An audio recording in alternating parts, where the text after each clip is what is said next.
Cuarta clave. Bueno, hablamos de una... No te hagas sorprendido, Tony. ¿Esto qué es? Vamos arriba, chicos, arriba, vamos, venga, va, arriba, que os va a gustar esto. Arriba, todos aplaudiendo, vamos. Let's go. Ya. All right. Okay. Que me dan ganas de eso. Return to the Mac. Get Con vosotros Pulga, uno de los mejores freestylers de España. Vamos arriba todos, vamos. First shot, hip strut walking, little bit of humble, little bit of cautious, somewhere between like Rocky and Cosby. Swear to God, nope, y'all can't copy yet.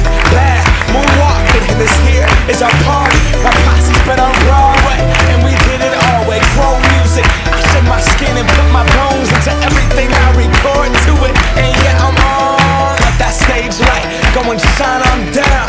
Got that Bob Barker suit game and Plinko in my style. Money, stay on my craft and stick around for those pounds, but I do that to pass the torch and put on for my town. Trust me, on my INDEPENDENT shit hustling, chasing dreams since I was 14 with the 4-track bustin'. Halfway across that city with the back crush shit. Labels out here, now they can't tell me nothing. We give that to the people, spread it across the country. Labels out here, now they can't tell me nothing. We give it to the people, spread it across. Pasarme un micro para la criatura, ¿no? ¿Estás salido? Vamos a ver, esto no lo esperabais, ¿eh? Bueno, yo... Para mí este chaval, porque es un chaval, es todo lo que yo hubiera querido ser a tu edad, ¿eh? Yo soy como su padre de redes, para que no se vaya por el mal camino. Hablamos de top exacto del mundo, que es a día de hoy en el freestyle. El más joven en el top 32 del mundo. No está abierto, pero vamos, lo habéis escuchado.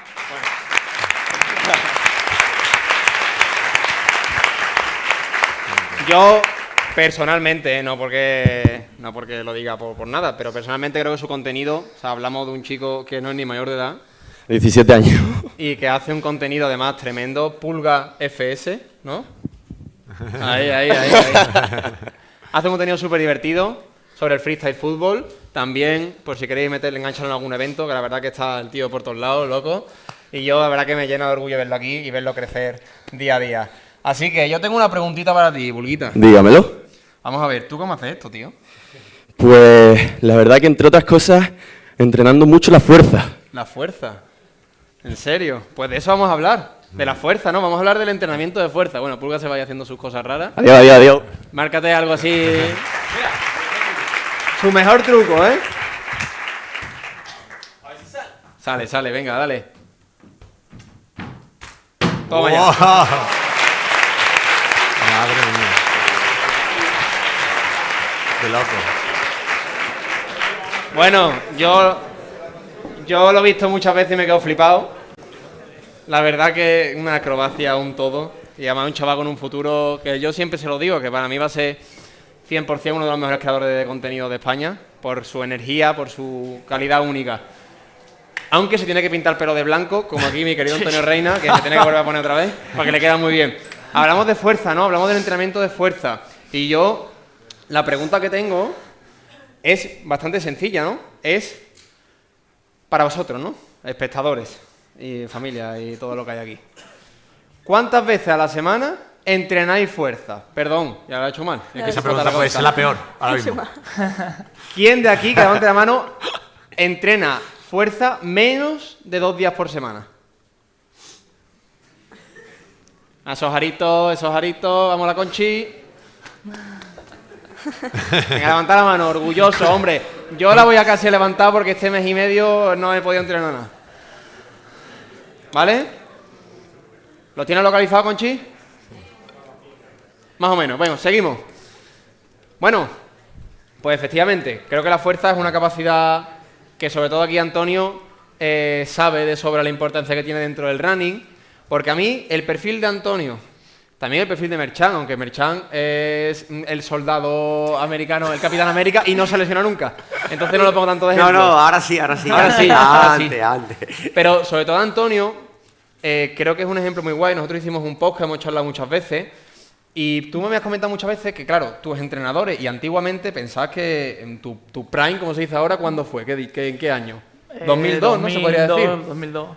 En esa época no había todo el conocimiento que hay a día de hoy, por ejemplo, en la fuerza, en el entrenamiento de fuerza aplicado, en este caso, a correr. Entonces Antonio se lesionaba mucho y él me dijo directamente que mediante el entrenamiento de fuerza, entre otras cosas, fue haciendo de verdad una estrategia para darle sentido a el nombre de este evento. Entonces, Antonio, cuéntanos un poco ese cambio de paradigma, porque me parece muy interesante, aquí público de todas las edades, para que todavía todo el mundo lo entienda, cómo de importante es la fuerza dentro de la carrera.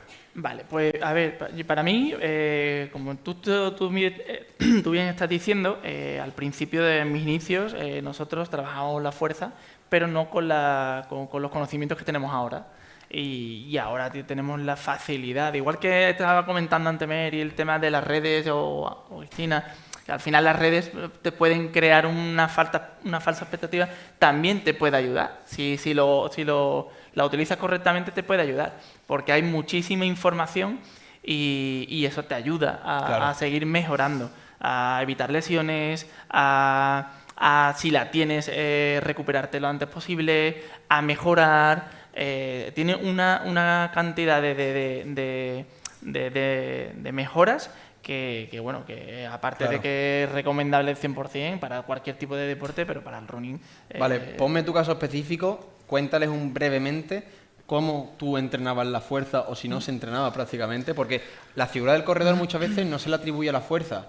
En muchas personas, sobre todo en un atleta de élite, como, bueno, salgo a correr, mis piernas están preparadas, ¿no? Entonces, cuéntanos si quieres tu experiencia de cómo ese cambio de paradigma lo diste...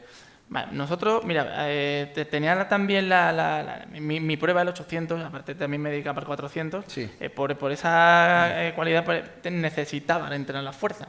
Entonces, para ser más rápido, para ser más ágil, para empujar más, cuando mi zancada era al principio a lo mejor de 260, 260 y poco, yo llegué a tener una zancada de 2, o sea, casi 80, ¿no? La distancia de la zancada. Estamos hablando de que mientras más distancia tengas esa zancada, más vas a avanzar, más rápido vas a ir, menos el tiempo de tu competición, de tu prueba, y eso te lo da la fuerza. O sea, entrenamiento de tren inferior sobre todo. El tren superior no lo trabajamos tanto, que también lo trabajamos, pero no tanto. Y ese cambio fue para mejorar, pero además radical. Porque yo recuerdo que cuando yo me ponía debajo de una barra solamente, yo temblaba, a mí me temblaban las piernas. Corría, porque corría al final, tenía cualidades o por la ADN, por lo que sea, corría. Pero no era capaz de correr mucho más rápido. Y en esa transición, ese cambio de empezar a emplear la fuerza en mi preparación, se cambió muchísimo. Yo entrenaba 2 días de fuerzas de hierro, por decirlo de alguna manera, para que todo el mundo lo entienda, y otro día, un tercer día, que normalmente era el fin de semana, de cuestas, de multisaltos, de todo otro tipo de fuerza, pero que también era aplicable a Sí, más en el tema de la pliometría, ¿no? Exactamente. Y todo esto. Vale, entonces, para que la gente se ubique sobre tu trayectoria de las lesiones, tú dirías que un factor muy determinante para dejar de lesionarte ha sido introducir la fuerza, ¿no? Efectivamente. Y ya no es para dejar de lesionarte, sino para que cuando estés lesionado te recuperes lo antes posible, que eso es súper importante. Muy buen dato. Vale. Y, por ejemplo, para que la gente sepa, dime 2 o 3 lesiones que tengas en esa época que con la fuerza has podido un poquito más. 2 o 3. Yo sé que tú tienes una cartilla. tengo ya. Que tu currículum es más pequeño que en la lesión del sóleo que has tenido, ¿no? Pues mira, para mí mi punto débil siempre ha sido gemelos y sóleos. Yo además me hice una fasciotomía bilateral. Sí. Tanto de sóleos como de gemelos, para que no lo entienda, una fasciotomía, que es la fascia, o sea, la envoltura o sea, lo que envuelve al músculo, pues me lo cortan porque comprimía muchísimo y terminaba siempre rompiéndome los gemelos o sóleos. Siempre. Claro, como los calcetines de los jugadores que los rompen, exactamente, pero igual, exacto. Y los motociclistas con los antebrazos, que también tienen mucha presión, pues al final es eso. Y me operé de las 2 piernas y bueno, la verdad es que me ayudó bastante, pero claro, ya había entrado en una dinámica tan negativa de lesiones en las que después pues al final siempre ese recordatorio. El músculo y el cuerpo tienen memoria para lo bueno y para lo malo también. Y saliendo del punto más profesional, ¿no? Que creo que es muy interesante, sobre todo por el cambio de paradigma que ha habido, entre Mary y tú, yo quiero que me digáis un poco a cualquier persona que corre, por ejemplo, con Cristina 10 kilómetros, que a lo mejor no le echa mucha cuenta a la fuerza, ¿por qué?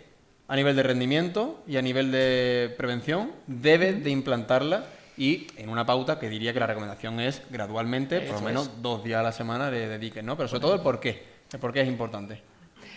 A ver, yo creo que hay una mentalidad de que ir al gimnasio un poco es por estética. Entonces, yo como médico considero que tener masa muscular es un seguro de vida, porque tú para saber el pronóstico de una persona cuando se lesiona, cuando tiene una enfermedad, tú lo primero que dices es cuánta masa muscular tiene, porque es súper importante. Entonces, yo creo que muchos corredores creen que cuanto más masa, o sea, si entrenan fuerza, como que se van a sentir más pesados y entonces lo evitan. Pero al final yo creo que hay que buscar un equilibrio entre correr y entrenar fuerza para tener la masa muscular necesaria para estar bien saludable y poder correr. Y por eso existen muchos tipos de entrenamiento. Yo, si voy a correr, si mi objetivo y prioridad es correr, no tengo que entrenar como un culturista. Yo tengo que hacer otro tipo de entrenamientos más enfocados en fuerza o en potencia, hacer una frecuencia menor, pero que no se contraponen, ¿sabes? Creo que es muy importante. Y para tu respuesta es que la masa muscular es un seguro de vida, ¿no? Sí, y al final yo siempre lo cuento como un amortiguador, ¿no? La gente se cree que un músculo solo da fuerza. La fuerza confiere estabilidad. Estabilidad no solo está en los ligamentos, sino el propio músculo, porque atraviesa la articulación. Entonces, como un músculo atraviesa una articulación, da estabilidad. Entonces, ¿cuántos de aquí ya estamos con los dolores clásicos, o que si artrosis, que si condromalacia, que si... Todo esto no es prevenible, pero sí que si a tus amortiguadores los tienes bien conectados, además en un deporte tan de impacto como es el correr, que tiene sus partes buenas y sus partes malas, hay que estar preparados. Por eso mismo, por ejemplo, desde el punto de vista de Cristina, ¿no? Que tú te preparas un 10K y a lo mejor no tiene, la típica persona no tiene consideración. Es muy importante que en el grosso de la población que le gusta correr y punto, introduzca también ese trabajo de fuerza. Efectivamente, ya no solamente en el gimnasio, como bien decía Mary, sino que lo puede hacer en otro tipo de... Claro, exacto, la transferencia. Que mucha gente que dice, no me gusta el gimnasio. La transferencia, multisaltos, hay muchísimo, hay una infinidad, y después también hacerlo por ciclos, o sea, que no solamente vas a empezar a cargar peso y ya está, que puedes hacer cargas más suaves y más repeticiones, cargas más explosivas, cargas más al principio a lo mejor para iniciarte un poco más de carga para iniciarte en los movimientos, o sea que son hay muchas fórmulas de introducir la fuerza y que no tiene por qué llevarte a ser un culturista, como decía Mary. Vale, y por último sobre este punto, mamá, estás ahí, ¿no? Levántate. Mi madre es lo que yo más quiero en el mundo, ¿vale? Un aplauso para la madre de Tony. Y a mi papi también, a mi papi que está por ahí también, guapo, te quiero mucho. Bueno, mamá, para que tú te enteres que mi madre es la típica que me dice, me voy al gimnasio, me entra la motivación, pero después 3 semanas que digo yo, no voy ahí, me da pereza. Y no me di cuenta de todo lo que transfiere. ¿A que sí, mamá? Yo quiero romper... Yo sé que el mito este está muy roto, pero aún así todavía hay que escarbar más. Mary, ¿en la mujer es igual de importante que en el hombre entrenar la fuerza? Claramente. Sí, rotundamente. ¿Vale? ¿Cómo de importante es? Lo digo en la mujer porque, por ejemplo, nos vamos al 2000. En el 2000 los índices de deportividad de la mujer eran mucho más bajos de los de ahora. Afortunadamente, a día de hoy hay fútbol, otros deportes en muchísimo crecimiento, el propio atletismo. Pero, aún así, los hombres hacemos más deporte que las mujeres. Es necesario, creo que, aportar para llegar a una igualdad real, porque es que os estáis perdiendo muchísimo. De verdad te lo digo. Sí, a ver, yo creo que la sociedad siempre ha pensado como que las mujeres son más los deportes de cardio, ¿no? De zumba y todo eso, y dejar a un lado el entrenamiento de fuerza. También yo, que entreno desde hace un montón de años, yo voy al gimnasio y sigo siendo la única mujer en la sala de fuerza, y yo espero que eso cambie en algún momento, porque... entiendo que es complicado, que da vergüenza, porque al final, es verdad, pues estás rodeada de personas, tú te sientes como inferior, te cuesta más, pero es que el entrenamiento de fuerza es súper importante en todas las edades, en todos los géneros, y también un poco desmentir ese mito de que por entrenar fuerza nos vamos a poner como hombres, pensando que nos vamos a poner súper musculadas, súper grandes, que no nos gusta. Al final eso no es real porque las mujeres tenemos muchísima menos testosterona, que es la hormona, una de las hormonas que se encarga de ese crecimiento de la masa muscular, y no vamos a lograr nunca ponernos tan grandes, imposible casi. Y al final también ver el entrenamiento de fuerza no solo como físicamente, como he hablado antes, sino como salud, porque es muy importante. Y que tú te pones grande si tú quieres ponerte grande. Aquí hay gente grande. Taiwán, Iván, ¿no? Por ahí está. Ah, te veo aquí. ¿No? Ah, sí. Gente grande. ¿Cuánto te ha costado ponerte grande? Tela. Es que yo siempre le digo, ojalá fuera tan fácil. Claro, ojalá fuera tan fácil como ¡boom! Action Man, activa tu aventura. Pues no es tan fácil. Entonces, me parece muy bien tu reflexión, porque hay que sumar al pensamiento de la fuerza y el cardio necesita fuerza, sobre todo en la prevención de lesiones y en el rendimiento, como aquí Merchan, Antonio, Ana, sobre todo también, sabe. Bueno, vamos a hacer la preguntita, si os parece, y vamos al siguiente. ¿Alguien tiene una pregunta sobre o entrenamiento de fuerza o pasa? Se nos quedan muchas cosas en el tintero, la pliometría, entrenamientos de salto, etcétera. ¿Alguien tiene una preguntita sobre eso, de los señalados o de otros? Por allí.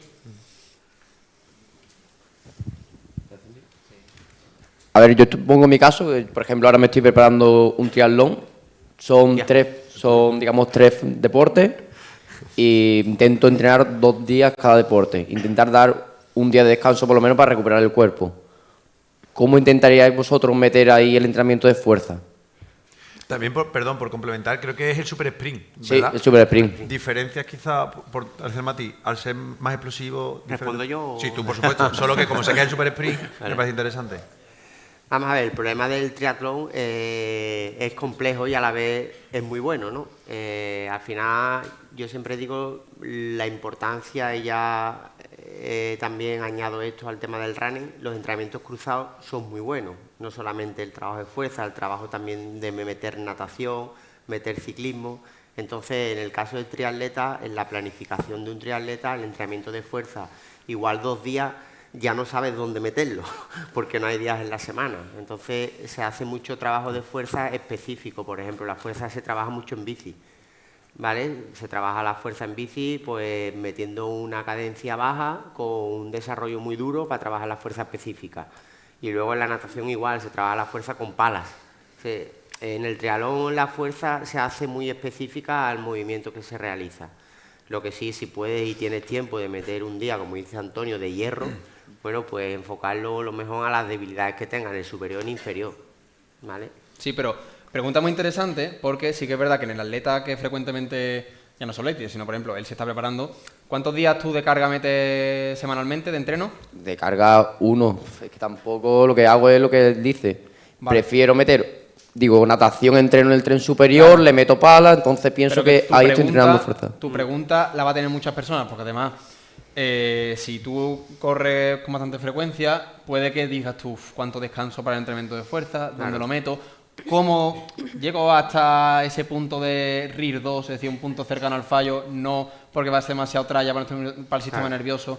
Es interesante, y lo que tú apuntas es lo más importante, que al final es lo que decía Mary, que el entrenamiento de fuerza, bueno, decías tú también, que el entrenamiento de fuerza no es solo el gimnasio. Efectivamente. O sea, que es entrenamiento transferido, igual que hablamos del calentamiento con transferencia al deporte que haga, el entrenamiento de fuerza es con transferencia al deporte que haga.